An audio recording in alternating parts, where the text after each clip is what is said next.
In order to complete a SimPath, students must take a post-test. The post-test is a series of questions based on the content straight from the lessons. So when you're ready to take a post-test, and each post-test, depending upon the number of sets and the number of concepts, will be different lengths.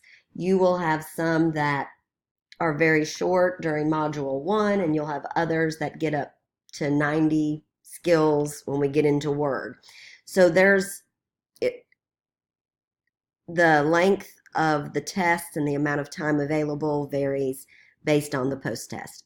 But after you're done with your lesson set and you're done reviewing and you feel prepared, you will then take the post-test for a SimPath.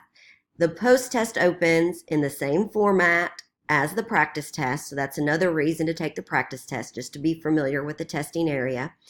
And everything works the same. Your command is at the top, your font size, your timer, your questions, your question list. And on a post-test, you do get 2 attempts at each question. Again, we tell you to go through and do all the questions that you know first, and then go back and attempt the ones that you're not familiar with. If you need to skip a question, it does not use one of your attempts. When you skip a question, it simply circles back and you still get both of your attempts.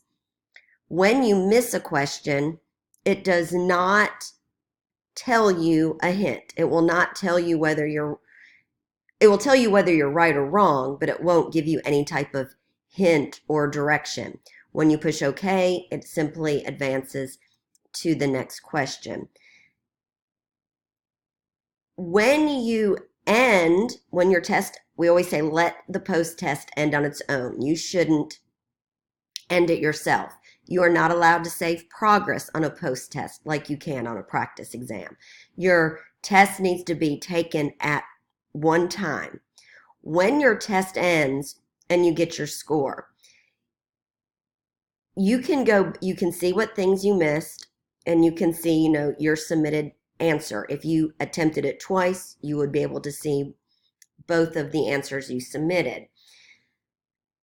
But you do have, if you are not satisfied with your grade, we always say don't leave any points on your table. If there's room to improve, you should try to improve.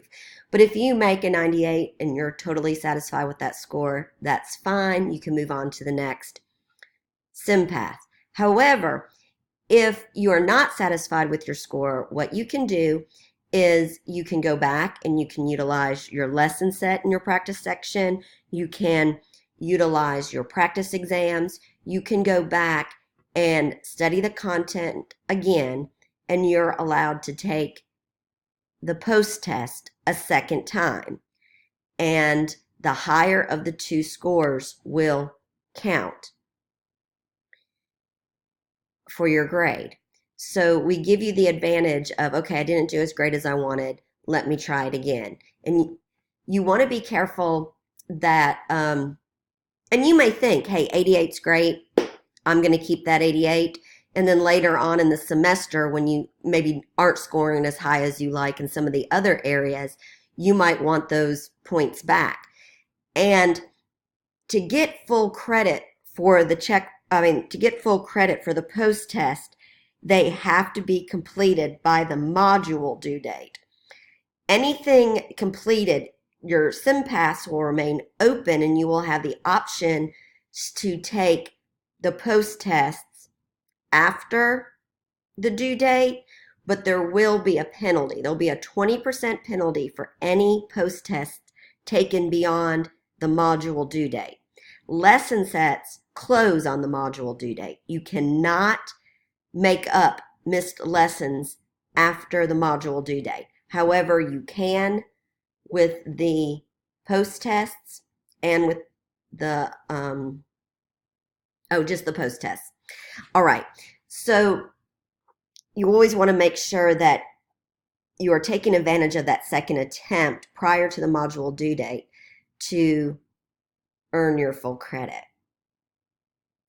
The grades for the post-test, each one counts as its own grade. But within a module, depending upon how many sets there are, for example, Module 1 has 4 sets. So the 4 post-test grades will average together to make one module grade.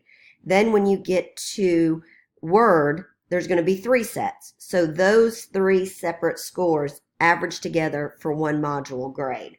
So, and then each one of those module grades stands on its own.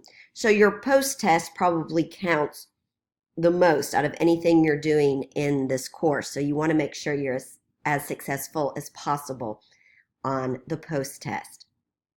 So that's a post-test pretty much in a nutshell. When you can go back, like I said, between post-tests, review. When you're ready to take it again, it allows you to take a second attempt. If you have any questions or run into any problems, let me know.